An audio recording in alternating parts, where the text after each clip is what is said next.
teman-teman sahabat ternak seluruh Indonesia.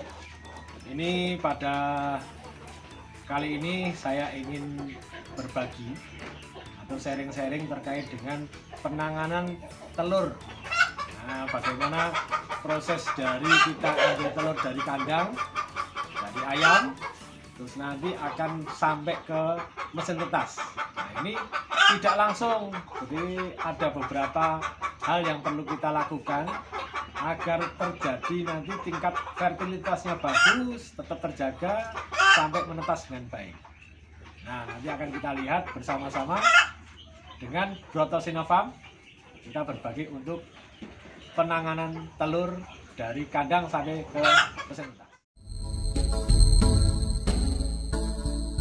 Oke, rekan-rekan, jadi pertama-tama kita siapkan terlebih dahulu untuk larutan. Jadi telur itu dari kandang sampai ke mesin tetas itu kan butuh waktu. Jadi waktu sampai kita mengumpulkan telur agar cukup masuk ke mesin tetas, kita masukkan itu per minggu. Jadi 1 minggu sekali kita masukkan mesin tetas. Kita kumpulin dulu, rekan-rekan. Nah, saat menunggu itu kan butuh sterilisasi dulu. Nah, makanya biar tidak ada jamur, tidak ada bakteri yang nanti akan mengganggu proses penetasan, itu perlu kita sterilisasi dulu. Caranya dengan, nah ini sudah saya siapkan air biasa, air sumur, dan akan kita kasih ini namanya klorin. Jadi klorin ini bisa untuk desinfektan. Jadi ini antibakteri, antivirus. Jadi nanti larutan ini akan buat kita membersihkan telur-telur. Jadi telur-telur yang di sini nanti semua akan terbebas dari bakteri maupun virus. Baik, proses pertama, satu tablet ini bisa untuk 100 liter air. Jadi sangat sedikit sekali penggunaannya. Ini dosisnya seperti itu ya, karena nanti kita cuman butuh sedikit, makanya kita sudah siapkan ini cuman kecil sekali, nanti akan kita larutkan. Mungkin bisa dilihat setelah saya masukkan ke dalam air. Nah, ini prosesnya seperti itu. Tapi betul-betul itu nanti terlarut dengan air. Nanti setelah larut baru bisa kita gunakan untuk membersihkan telur-telurnya. Nah, rekan-rekan, karena di kandang itu kita itu punya beberapa jenis ayam. Ya semuanya ayam kampung, tapi banyak jenisnya ayam kampung kita ini.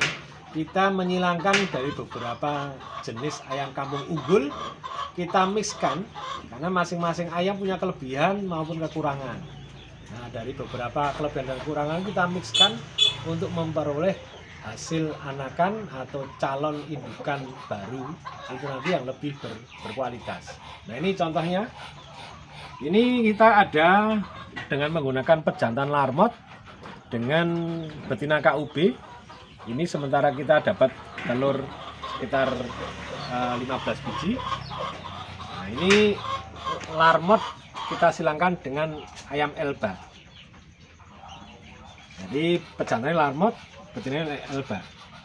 Nah, larmot sendiri, rekan-rekan, larmot sendiri itu dia punya badan yang bongsor dan tingkat produksi telur yang sangat tinggi. Jadi masa puncak produksi itu bisa mencapai 95%. Itu untuk larmot. Nah, untuk yang Elba sendiri, ini dalam 1 tahun ini bisa produksi telurnya itu sampai 330 butir per tahun. Ini untuk ayam Elba. Kenapa kita silangkan dengan larmot? Karena ayam Elba ini meskipun produktivitasnya tinggi, cuman dia itu kekurangannya postur badannya kecil. Nah, saat kita nanti akhir di masa sudah tidak maksimal produktivitas, kan kita akhir. Nah, nanti kalau kita potong karkasnya itu cukup kecil, jadi untuk pedaging kurang rekomendasi. Nah, makanya perlu kita silangkan dengan ayam larmot, sama-sama petelur tapi dia punya badan yang bongsor. Nah, ini untuk memperbaiki hal itu. Nah, ini ada lagi, kita ada ayam kampung Yudhistira. Ini kita gunakan AKY yang GPS. Lanjut yang grandparent stock. Ini kita langsung ambil dari Cibinong, dari Yudhistira Farm, tepatnya Kang Erlan. Itu kita silangkan ayam KUB. Ini ayam dari Balit Bangtan. Ini punya pemerintah. Nah, ini telurnya persilangannya. Jadi memang betinanya kita menggunakan KUB, jantannya kita menggunakan ayam kampung Yudhistira. Ada lagi ini kita juga menyediakan AKY GPS kali AKY GPS, kita silangkan sesama GPS. Jadi nanti akan kita peroleh anakan nanti statusnya PS atau parent stock. Nah, parent stock itu bisa juga buat indukan. Nanti dari parent stock indukan itu nanti akan bisa mencetak telur yang kita tetapkan menjadi AKY FS atau final stock. Nah, final stock sendiri itu cukup bagus untuk produksi telurnya, juga sampai 280 butir per tahun, jadi cukup tinggi. Terus untuk bobotnya juga bisa mencapai 1 kg dalam waktu 70 hari, 60-70 hari. Jadi ini juga sangat bagus untuk pedaging. Nah, cuman untuk final stock sendiri ini sudah tidak direkomendasikan untuk menjadi indukan. Nah, itu rekan-rekan. Nah, ada yang menarik di sini. Ini bawahnya kita kasih untuk KUB. Kita KUB silangkan dengan ayam gorila. Bang Chandra terus. Untuk nyetak. Nah, ini kita silangkan dengan betina KUB. Jadi kandang kita kebanyakan betinanya banyak KUB. Cuman jantannya, kita investasi jantannya itu materi dari beberapa jenis yang unggul. Nah, untuk memperbaiki produksi telur dari ayam KUB. Nah, untuk ayam gorila ini memang untuk bobotnya luar biasa. Terus visualnya juga cukup ganteng, keren. Jadi badannya besar. Jadi untuk pedaging oke. Ini untuk persilangan dari ayam gorila sama KUB. Yang terakhir kita ada telur entok Rambon. Jadi kita juga tetaskan dengan menggunakan mesin tetas, karena produksi entok Rambon ini ternyata cukup produktif sekali. Jadi satu ekor tuh kalau di kandang saya bisa 28 butir per periode sampai 30 butir per periode. Jadi kita punya 5 indukan baru. Jadi itu yang kita buat produksi untuk telur ini. Jadi kalau diramin sepertinya tidak memungkinkan karena cukup banyak, makanya kita bantu dengan menggunakan mesin tetas.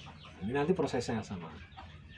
Oke, rekan-rekan, langsung saja saya tunjukin bagaimana untuk membersihkan telur dengan larutan desinfektan. Jadi meskipun sudah kita campur tadi dengan bahan yang kita masukkan dalam air tadi, ini tetap bening karena memang itu dosis sangat kecil sekali, hanya untuk steril, untuk menjaga kesterilan. Nah, caranya meskipun ini telur sudah kelihatan bersih ya, tapi tetap ini perlu kita ini sedikit-sedikit aja.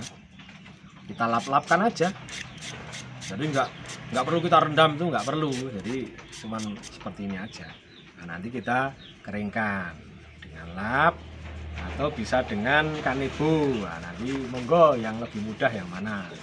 Kalau kita lebih cepat pakai kanebo seperti ini.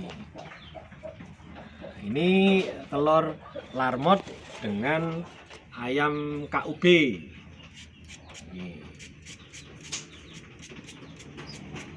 larmot dengan ayam KUB. Kita lap. Itu aja rekan-rekan. Jadi nggak perlu direndam, nggak perlu. Jadi asal sudah kelihatan bersih sudah cukup. Nah, ini yang kelihatan kotor sekali ini. Nah, ini yang kelihatan kotor. Nah, ini cukup kita bersihkan seperti ini aja. Nggak perlu direndam ya rekan-rekan ya. Cukup di ini aja. Nah, kayak gini aja. Terus nanti dilap. Dah gitu aja. Nah, seperti ini. Oke, baik. Ini udah kita bersihkan rekan-rekan. Nanti setelah kita proses pembersihan sudah selesai, baru kita masuk ke press build, yaitu penimbangan. Jadi untuk seleksi, karena tidak semua telur akan kita masukkan ke mesin tetas. Jadi yang kita masukkan mesin tetas itu memang yang menurut kita seleksi yang telurnya besar. Nah, nanti yang kecil itu masuknya ke konsumsi, karena kita juga melayani masyarakat untuk telur konsumsi. Jadi kita seleksi dulu. Nih, kita nolkan dulu. Nah, kita masukkan. Nah, ini 50, berarti ini masuk mesin tetas. Karena standarnya itu di kandang kita, ini yang kita tetaskan yang bobotnya 40 ke up. Nah, ini 45, berarti masuk kita. Kalau ini, nah ini 39 ini tidak kita masukkan ke mesin tetas karena tidak sampai 40 gram. Standar kita 40 gram. Nanti kita ini untuk telur konsumsi, jadi kita pisahkan. 46 masuk ke mesin tetas. Ini 48, 39. Nah, ini nggak masuk ini. Ini masuknya ke telur konsumsi.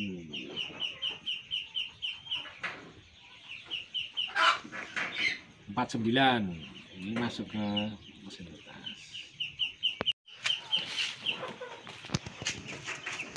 Ini rekan-rekan, karena ini kita baru bongkar-bongkar, jadi memang kita baru ada renovasi kandang agar lebih kondusif buat ayam lah, lebih nyaman lagi.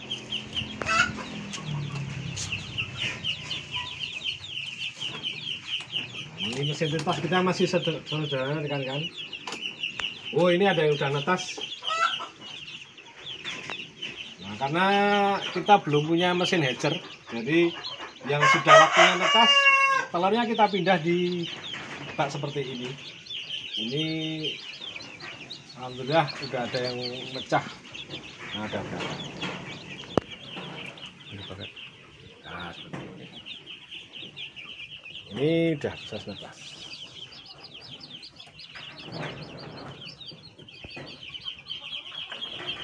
Ini begitu kita masukkan yang sudah fertil, nanti akan kita kasih tanggal. Nah, ini berarti masuk mesin tetas tanggal 6. Semua kita tanggalin, jadi nanti ketahuan. Nah, ini beda ini berarti dulu kita masukkan ke mesin tetas tanggal 2. Jadi macam-macam sudah kita jadwalkan ya. Cuma untuk pertama kali masuk belum kita tulisin dulu, jadi masih polos.